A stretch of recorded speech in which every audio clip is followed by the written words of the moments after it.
dashboard landing page လေးကနေကြိုဆိုလိုက်ပါတယ်ကျွန်တော်ဒီနေ့မှာ Windows bootable state တခုလုပ်ပြမှာဖြစ်တယ်အဲ့တော့ကျွန်တော်တို့တွေဒီတပ်ပါတီ software တွေ unit boot in တို့ win usb တို့စသဖြင့်ဒါမျိုးတွေမသုံးမဲနဲ့ကျွန်တော်တို့ကဒီ Windows မှာပါတဲ့ cmd ပေါ့နော်ဒီ command tool လေးနဲ့ကျွန်တော်တို့ကဘယ်လိုမျိုးလုပ်မလဲဆိုတာကိုကျွန်တော်ပြသွားမှာဖြစ်တယ်အဲ့တော့ကျွန်တော်တို့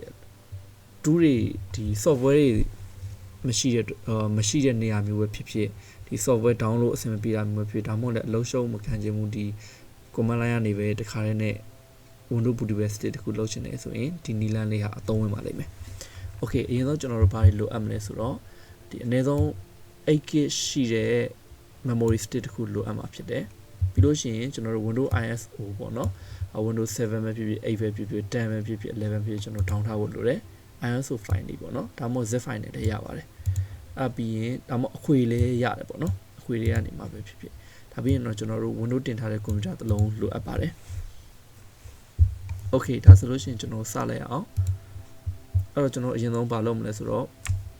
run box ကိုခေါ်လိုက်မယ် run box ကိုခေါ်လိုက်တော့ cmd တက်လာပြီဒါဆိုဒီ cmd ဆိုမှရိုက်ပြီးတော့ကျွန်တော်တို့ enter ခေါက်လိုက်မယ်ဒါဆိုလို့ရှိရင်ဒါကျွန်တော်တို့ command box လေးကြာလာပါပြီအဲ့တော့ကျွန်တော်တို့ဒီ cmd ပေါ့နော်ရောက်လာပြီ command 2လေးရောက်လာပြီဆိုရင် command box ရောက်ပြီဆိုရင်ကျွန်တော်ဒီထဲမှာ dispatch ဆိုတဲ့ command လေးရိုက်ပေးမယ် dispatch က command line interface 2တခုပေါ့နော်ဒါဆိုလို့ရှိရင်ကျွန်တော်တို့ကဒီနေရာမှာ list this command ကိုဆက်ရိုက်ပေးရမယ်အဲ့တော့ဘာလို့လဲဆိုတော့ဒီကိုယ့်ရဲ့ set ထဲမှာရှိရဲ့ drive တွေပေါ့နော်ဒီ hard disk တွေပဲဖြစ်ဖြစ် external hard disk တွေပဲဖြစ်ဖြစ်ဒါမှမဟုတ်လို့ရှိရင်လည်းကျွန်တော်ဒီ memory stick တွေပဲဖြစ်ပေါ့နော်ဒါတွေအကုန်လုံးဒီမှာ list လုပ်ပေးဖို့အတွက်ကျွန်တော်တို့ list this ဆိုတဲ့ command လေးကိုရိုက်ပေးမယ် Okay ဒါဆိုရင်ကျွန်တော်ရဲ့ set ထဲမှာရှိတဲ့ hard disk တွေရော stick တွေရောအကုန်လုံးဒီမှာပေါ်လာဖြစ်တယ်ပေါ့နော်အဲ့တော့ကျွန်တော်တို့ကဒီမှာ disk 1 2 3 0 1 2ဆိုပြီးမှခွဲထားပါတယ်အဲ့တော့ကျွန်တော်တို့က disk 2ကိုယူပေးမယ်ဘာကြောင့် disk 2ယူရလဲဆိုတော့ဒီမှာသူ့ရဲ့ size က 28GB ပဲရှိတယ်အဲ့တော့ကျွန်တော်ရဲ့ memory stick က 32GB ရှိတယ်အဲ့တော့ဒီနေရာမှာတစ်ခုနားလဲထားဖို့ကဒီ 32GB တို့ 64GB တို့ 8GB ပဲဖြစ် 60GB ပဲဖြစ်ဖြစ်အကုန်လုံးဒီ volume တွေကအပြည့်မပြပေးပါဘူးဒီ external hard disk တွေလည်းထိုနည်း၎င်းပါပဲအဲ့တော့ဒီမှာ 32GB ဆိုရင်လည်း 28GB လောက်ပဲပြပေးတယ် kit 100GB ဆိုလို့ရှိရင်လည်း80 90ကျော်ပေါ့နော်ဒီလောက်နဲ့ပြပေးတာပေါ့အဲ့တော့ okay ကျွန်တော်ဒီမှာ disk 2ပေါ်မှာအလုပ်လုပ်မယ်ဒီ disk ပေါ်မှာအလုပ်လုပ်မယ်ဆိုတော့ select မှတ်ပေးရမယ်ပေါ့နော် select disk 2ဒါဆိုရင်ကျွန်တော် disk 2ကိုကျွန်တော် select မှတ်ပြီးသွားပြီအဲ့တော့ဒီထဲမှာရှိတဲ့ဒီ partition table တွေအကုန်လုံးကို clear လုပ်ပလိုက်မယ်နော် clean ဆိုတဲ့ command လေးကိုရိုက်လိုက်ရင်အကုန်လုံး clear ဖြစ်သွားမယ်အဲ့တော့ဒါပြီးရင်ကျွန်တော်တို့ partition create ပြန်လုပ်ပေးဖို့လိုပါတယ်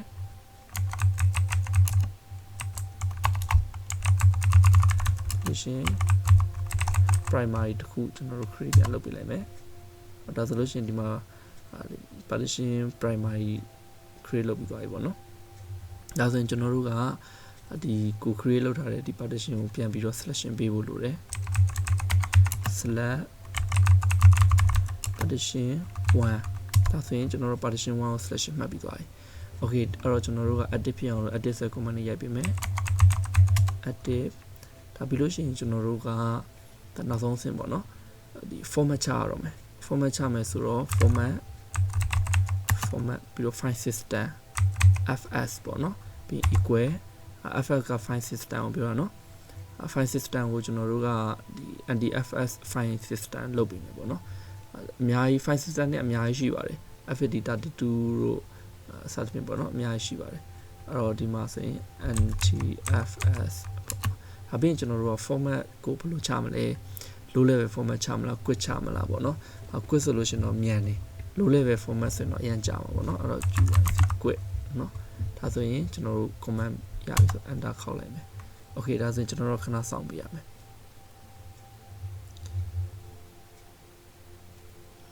ဒီမှာတော့ state ကနည်းနည်းကြာပြီဖြစ်တဲ့ state တွေတို့ဘာလို့ညာလို့ဆိုရင်တော့နည်းနည်း format ချတာကြာနိုင်တယ်ပေါ့နော် state တွေတို့နည်းနည်း brand ကောင်းတဲ့ state တွေကဆိုရင်တော့အလောက်ကြာမှာမဟုတ်ခုဒီမှာပြီးသွားပြီပေါ့နော် 100% ရသွားပြီ ဒါဆိုကျွန်တော်တို့ exit ကိုနှိပ်မယ် exit ဆို command လေးရိုက်လိုက်ရင် exit ဖြစ်သွားပြီဒီအားလဲကျွန်တော် exit ထပ်လုပ်ပြလိုက်မယ် okay ဒါဆိုလို့ရှိရင်ကျွန်တော်တို့ကဒီ stick ကို bootable stick လောက်တဲ့နီးရပြီးသွားပြီပေါ့နော်ဒါဆိုရင်ကျွန်တော်တို့ကဒီ stick လေးက bootable stick ဖြစ်သွားပြီအကုန်လုံးဒီထဲမှာရှိတဲ့ data တွေဘာမှမရှိဘူးသူ့ရဲ့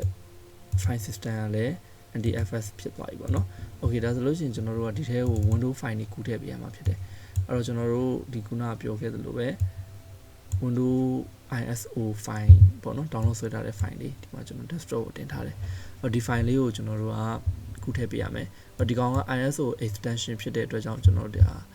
Windows 10မှာတော့ double click နှိပ်လိုက်တာနဲ့ချက်ချင်းဖွင့်လို့ရတယ်ပေါ့နော်ဒါလို့မှ Windows 10မဟုတ်ဘဲနဲ့ဆိုလို့ရှိရင်တော့ဒီ ISO ပြန်ပြီးမှဖြည့်တဲ့ software တခုလိုပါပေါ့နော် Ultra ISO လို့ပါတော့အဲ့လို software လိုလိမ့်မယ်အဲ့တော့အခုကျွန်တော်တို့ကဒီမှာ Windows 10မှာတော့ကျွန်တော်တို့တစ်ခါတည်းနဲ့ဖွင့်လို့ရတယ်အဲ့တော့ slash မှတ်လိုက်မယ်အကုန်လုံးမှတ်ပြီးရင်ကျွန်တော်တို့ဒီဘက် stick ထဲကိုကူးထည့်လိုက်ပါမယ်အဲ့လိုကူးထည့်ပြီးလို့ပြီးသွားပြီဆိုလို့ရှိရင်တော့ကျွန်တော်တို့ကဒီကို window တင်မဲ့ set ကိုဒီ restart ချမယ်ဒါမှမဟုတ်လည်း power ဖွင့်မယ်ဖွင့်ပြီးလို့ရှိရင်ဒီ stick လေးထိုးထားပြီးတော့ကျွန်တော်တို့က F12 ဖြစ်ဖြစ် F10 ဖြစ်ဖြစ် F2 ပဲဖြစ်ပေါ့နော်သူရဲ့ boot menu key ကိုကျွန်တော်တို့နှိပ်ပြီးတော့ဒီ stick ကနေမှ window တက်လို့ရပါပြီwindow ဒီ setup ကိုပြန်တက်ပြီးပြီဆိုရင်ကျွန်တော်တို့က window ပုံမှန်တိုင်းပဲ window ပြန်တင်သွားလို့ရပြီเนาะအဲ့တော့ဒီနည်းလေးကတော့အရင်လွယ်တဲ့နည်းလေးဖြစ်ပါတယ်ကျွန်တော်တပ်ပါဒီ software တွေဘာညာမလိုဘူးပေါ့နော်တခုရှိတာကတော့ဒီနည်းလေးနဲ့ဆိုရင်တော့ကျွန်တော်တို့ UEFI တည်တဲ့အစပုတ်ပေးတဲ့BIOS တွေဆိုရင်တော့တိတ်ပြီးမှအဆင်မပြေဖြစ်တတ်ပါတယ်ဒါပေမဲ့ဒီနည်းလေးနဲ့စမ်းကြည့်ပေါ့နော်ကျွန်တော်နောက်ဗီဒီယိုတွေမှာတော့ကျွန်တော်တို့ဒီ UEFI အတွက် Unit boot in တို့ WinUSB တို့သုံးတဲ့နည်းလေးကိုရှင်းပြပေးသွားမှာဖြစ်တယ်အဲ့တော့ဒီနည်းလေးနဲ့စမ်းကြည့်ပြီးတော့အားလုံးအဆင်ပြေပါသေးလို့မျှော်လင့်ပါတယ်။ဒါလို့အဆင်မပြေလို့ရှိရင်လည်းကျွန်တော်တို့ဒီအောက်မှာ comment ပေးခြင်းအပြင်တော့၎င်း Messenger မှာမေးမြန်းခြင်းအပြင်တော့၎င်းမေးလို့ရပါတယ်လို့အားလုံးကိုကျေးဇူးတင်ပါတယ်။